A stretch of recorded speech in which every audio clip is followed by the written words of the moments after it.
Chapter 2. O'Malley, is it? And why are you looking for him? The tavern keeper asked. Those dark eyes came up to meet his again, boring into them. The message in them was clear. The stranger's hand moved to cover the gold coin, but for the moment he made no move to pick it up and remove it from the bar. Well now, the stranger said quietly, I was wondering whose gold coin this was. Did you put it here by any chance? Before the tavern keeper could reply, he'd continued, No, I don't recall that happening. As I recall it, I was the one who put it here, in return for information. Is that how you see it? The tavern keeper cleared his throat nervously. The young man's voice was calm and low-pitched, but no less menacing for the fact. Yes, that's right, he replied. The stranger nodded several times, as if considering his answer. And, correct me if I'm wrong, but usually the one who's paying the piper is the one who calls the tune. Or in this case, asks the questions. Would you see it that way too? For a second, Will wondered if he wasn't overdoing the air of quiet menace. Then he discarded the thought. With a person like this, whose life probably centered around information and double-dealing, he needed to assert a level of authority. And the only form of authority this sharp-featured toady would understand would be based on fear. Unless Will managed to dominate him, the tavern keeper was liable to tell him any line of lies that came to mind. Yes, sir, that's how I see it. The sir was a good start, Will thought. Respectful without being too ingratiating.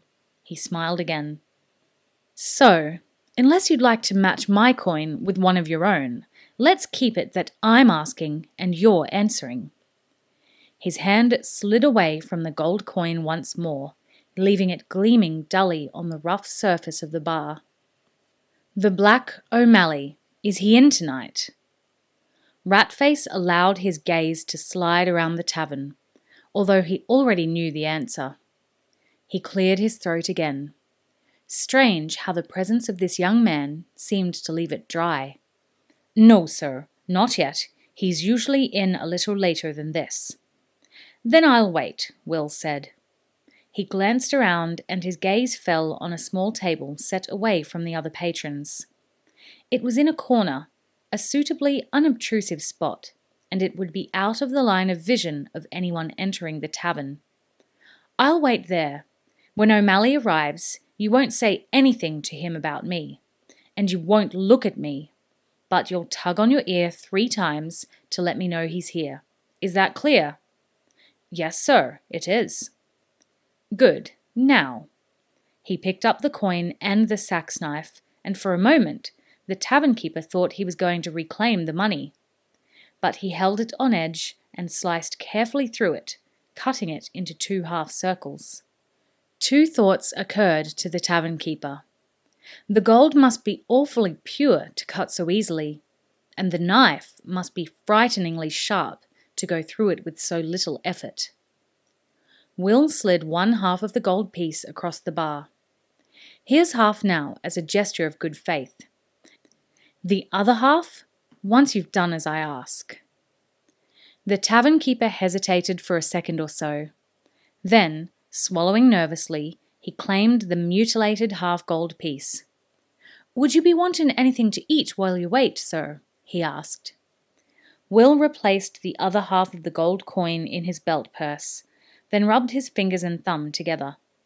They were lightly coated with grease from their brief contact with the bar top. He looked once more at the filthy cloth over the tavern keeper's shoulder and shook his head. I don't think so. Will sat, nursing his coffee, as he waited for the man he sought to enter the bar. When Will had first arrived in Port Cale, he had found a room in an inn some distance from the waterfront, in one of the better-kept areas of town. The innkeeper was a taciturn man, not given to the sort of gossip that his kind usually indulged in. Gossip was a way of life with innkeepers, Will thought, but this one seemed decidedly atypical. Better section of town or no, he realised, this was still a town that depended largely on smuggling and other forms of illegal trade. People would tend to be closed-mouthed around strangers.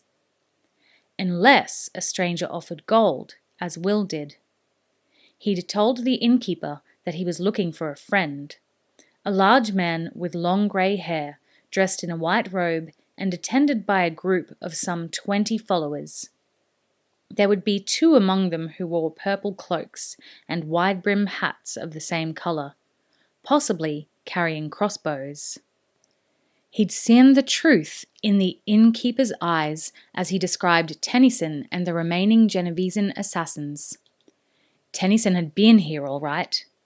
His pulse lifted a little at the thought that he might still be here. But the innkeeper's words dashed that hope. They were here, he said, but they're gone. Apparently, the man had decided that, if Tennyson had already left Port Cale, there was no harm telling this to the young man, asking after him. Will had pursed his lips at the news, allowing the gold coin to tumble end over end across the knuckles of his right hand, a trick he'd spent hours perfecting, to pass the time around countless campfires. The metal caught the light and gleamed invitingly as it flipped end over end, first in one direction, then the other, drawing the innkeeper's eyes. Gone where? The innkeeper looked back to him. Then he jerked his head in the direction of the harbour.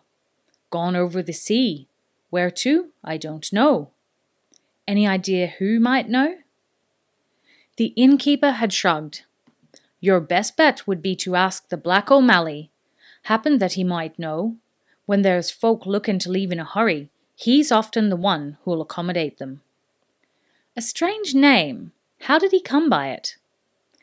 There was a sea fight some years ago. His ship was boarded by... The men had hesitated briefly, then continued. By pirates. There was a fight, and one of them hit him in the face with a flaming torch. The burning pitch of the torch clung to his skin and burned him badly, leaving a black scorch mark on the left side of his face. Will had nodded thoughtfully. If there had been any pirates involved in the fight, he was willing to bet that they were sailing in O'Malley's company, but that was immaterial. And how would I find this O'Malley? He'd asked. Most nights you'll find him at the Heron Tavern, down by the docks.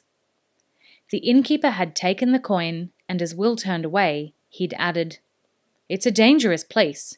Might not be a good idea to go there alone, you a stranger as you are. I've a couple of large lads who do work for me from time to time. Might be they'd be willing to go along with you, for a small fee. The young man looked back, considered the suggestion, and shook his head, smiling slowly. I think I can look after myself, he'd said.